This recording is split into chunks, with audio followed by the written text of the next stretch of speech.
इराणच्या मिनापमध्ये 185 पेक्षा जास्त निष्पाप शाळकरी मुलींचा बळी गेला.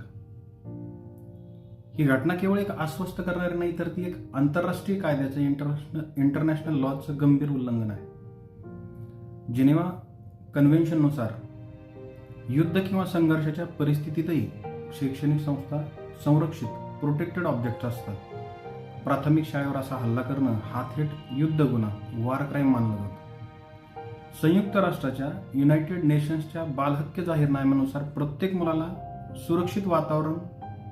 सुरक्षित वातावरणात शिक्षण घेण्याचा अधिकार आहे. 185 पेक्षा जास्त मुलींचा सामूहिक दफनविधी होणं ही मानवतेविरुद्धची क्रूरता आहे. ज्या वयात या मुलींना गोष्टी ऐकून शांतपणे झोपायचं होतं, तिथं त्यांना कायमची शांतता मिळते. या कायद्याचा अभ्यासक आणि भारतीय नागरिक म्हणून अशा भ्याड दहशतवादी कृत्याचा मी तीव्र निषेध करतो.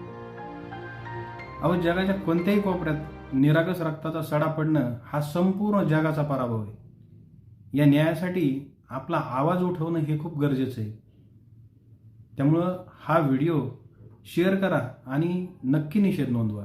जय हिंद, जय महाराष्ट्र.